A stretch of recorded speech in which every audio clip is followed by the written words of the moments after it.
Thank you very much. I think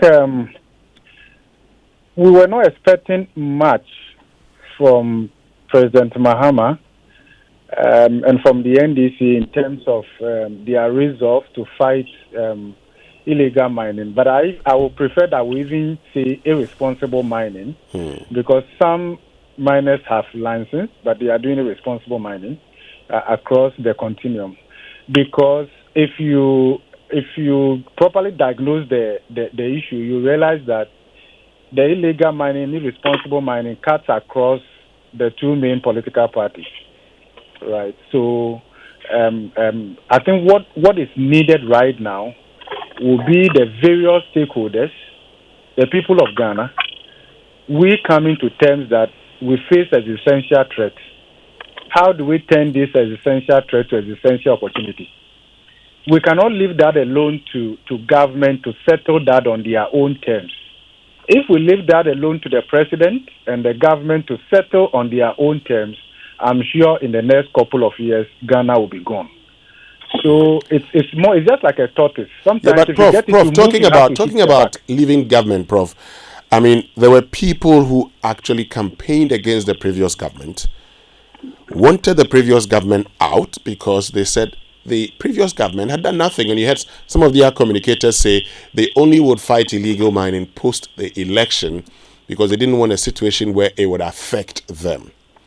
Now, if we say you didn't expect much from the NDC because they are both involved, then it means we're lost, aren't we? Because the government that must lead the way doesn't seem to care or can't do anything about it.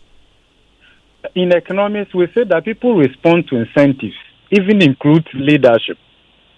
So you realize that the results, or even that occasion, the regime change, it actually came from the people. It came from the middle class, TUC, UTAC, and all the medical association, and all of that.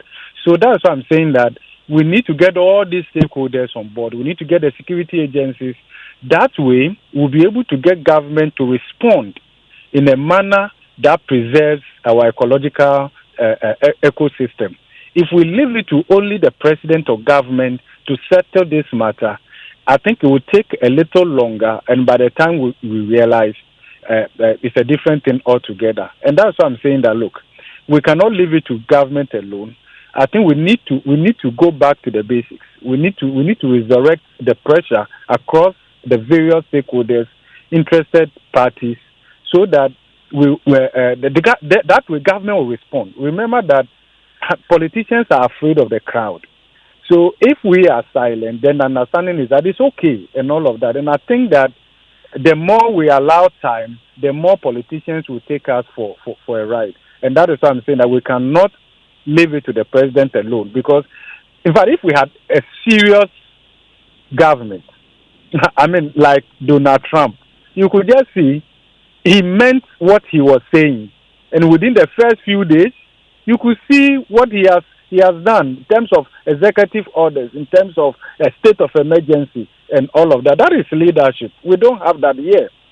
So we have to step in. And I think that this is the time. We cannot allow honeymoon for the president in a matter that is as critical as irresponsible mining, that threatens the legitimacy of the state itself and all of that. So this is not just something that affects a few people. In fact, this is an existential threat. This undermines our democracy. We have no idea that our moral fiber is being lost to the highest bidder.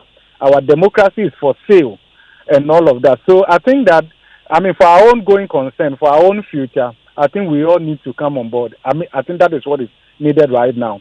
I don't think that if we allow the president alone on this matter, we will get results.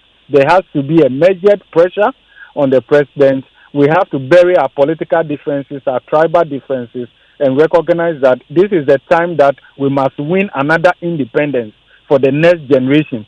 Just as our forefathers laid down their lives and won independence for us, this is another independence we have to win. Because whether we like it or not, look, even if we say we should stop irresponsible mining today, the level of destruction that we have witnessed, our fiscal space cannot sustain that.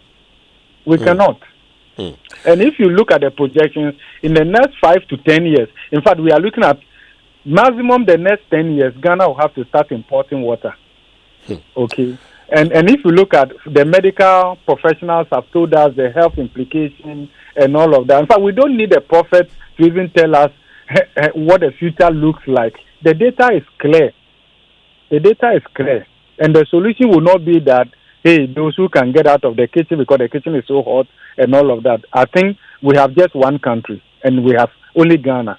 And all that we need to do right now is to make sure, in fact, and I think that the president is operating behind the curve. By now, the president should give us a clear roadmap. We cannot leave it to only the Minister of Lands and whatever natural resources. This must come from the highest office of the land. The president should give us a roadmap. In the next 6 months, in the next 3 months or so, what is the roadmap? Okay. What role is expected of all of us? Let me just bring back Franklin in, because Franklin, before we lost you, you were asking the 120-day contract, and I said I wanted to share with you what President Mahama